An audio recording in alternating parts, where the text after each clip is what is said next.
In the tech world, we've got mysteries, and then we have Satoshi Nakamoto.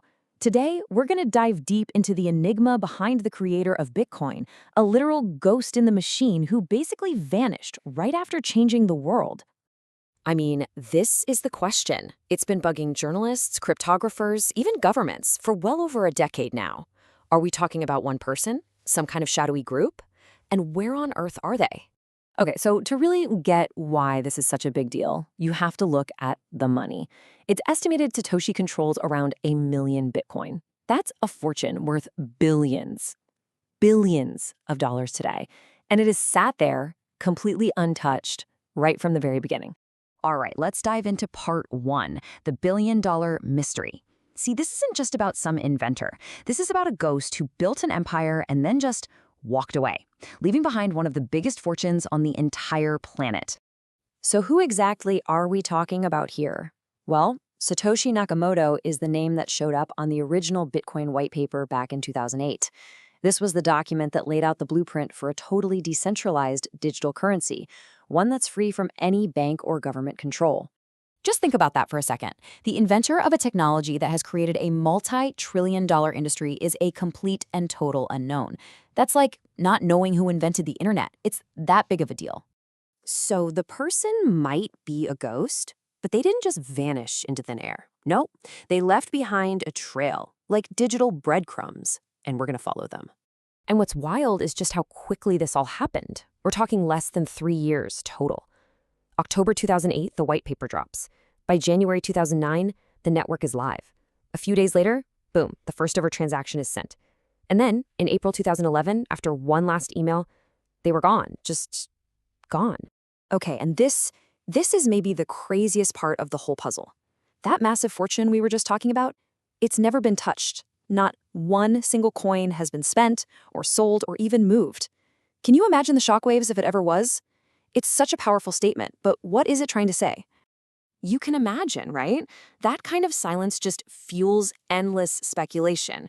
I mean, a mystery this huge is obviously going to attract some theories. So let's take a look at the lineup of the usual suspects, the most common names that pop up when people try to figure out who Satoshi really is.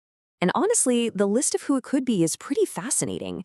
You've got brilliant computer scientists, pioneering cryptographers, and even a retired engineer from California who just happened to have the last name Nakamoto. But does the evidence for any of them actually hold up? All right, first up, we have the most vocal and definitely the most controversial candidate out there, an Australian computer scientist named Craig Wright.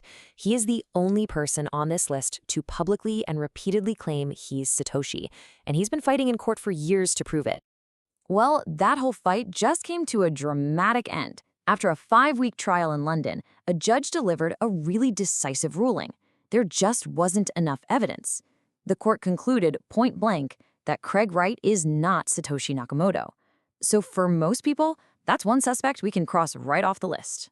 Then you've got this really bizarre case, Dorian Nakamoto.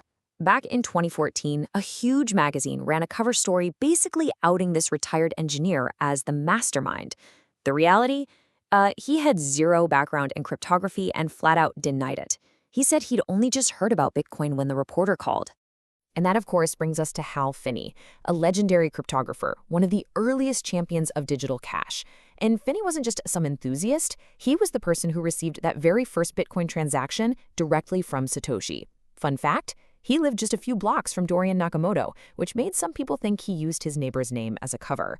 Finney always denied he was the creator, and sadly, he passed away in 2014, taking any potential secrets with him. So if all these main suspects are basically dead ends, maybe we're asking the wrong question entirely. Maybe the real question isn't who Satoshi is, but why they decided to be anonymous in the first place. You see, this wasn't some accident or someone just being shy or paranoid. All the evidence points to the disappearance being a very calculated, very strategic move that was designed to protect the project itself. And this is the whole point. By vanishing, Satoshi got rid of any central figure. Without a leader, you can't control Bitcoin. You can't pressure it or shut it down by attacking one person. It forced the technology to stand on its own 2 feet, governed by its community of users, which, by the way, is the very definition of decentralization. So really, when you think about it, Satoshi's greatest gift to Bitcoin might not have been the code. It might have been their own disappearance. They made absolutely sure that the focus would always be on the technology, not on some fallible founder. When you get right down to it, the whole system was designed so that the founder's identity wouldn't matter. Satoshi wanted us to trust the code, not a person. And if the system works exactly as it's supposed to, without a known creator, does finding out who they are even matter at all?